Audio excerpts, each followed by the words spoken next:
Hey everybody, Mr. Ellickson here with your Monday motivation.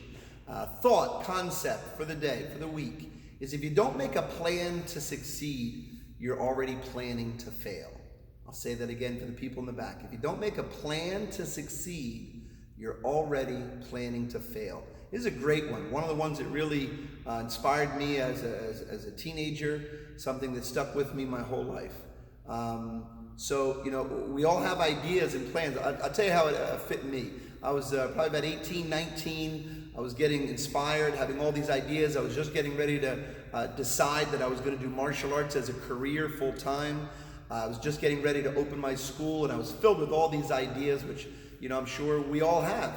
Driving down the road, listening to the radio or music, or listening to someone speak, or we get inspired by someone and we say, oh, that's a great idea. And then all of a sudden, what happens? We forget about it. We get sidetracked, we get on with our day, and we forget. We forget to write down those ideas. So it's kind of the same concept. If you don't, what happened to me is I would think about these ideas 3 months later, 6 months later, and I'd say, oh, geez, that was a great idea. Whatever happened to that? And I started realizing that I was having all of these ideas, and sometimes too many ideas, and I wasn't accomplishing. I wasn't putting them in action.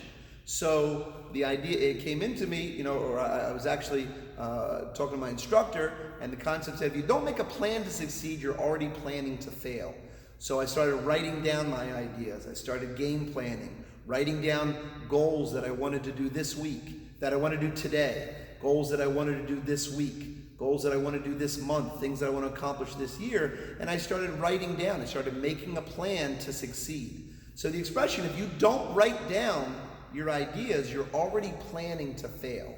I'll give credit to a good friend of mine, Mike Sheridan. We've done a lot of projects and we've talked about many things together. And one thing he always says is, get started with it. Get started with it, which is great advice. So get started with your plans. They don't have to be perfect. I tend to do that myself. I try to wait and try to think it out and plan everything out before I get started. But Mike would always say, hey, just get started. It doesn't matter, just jump in with both feet and get started. And you figure it out along the way. So sometimes not such a good plan, but getting started with it right away is better than waiting for the perfect time. So something to think about, something to get your week started. Take notes, write them down. You all have great ideas. There's inspiration out there everywhere. If you have an open mind and open heart, there's a lot of great inspiration out there. Then take that, write it down, make a plan. If you don't make a plan to succeed, you're already planning to fail. Something to think about. Till next week. See you then.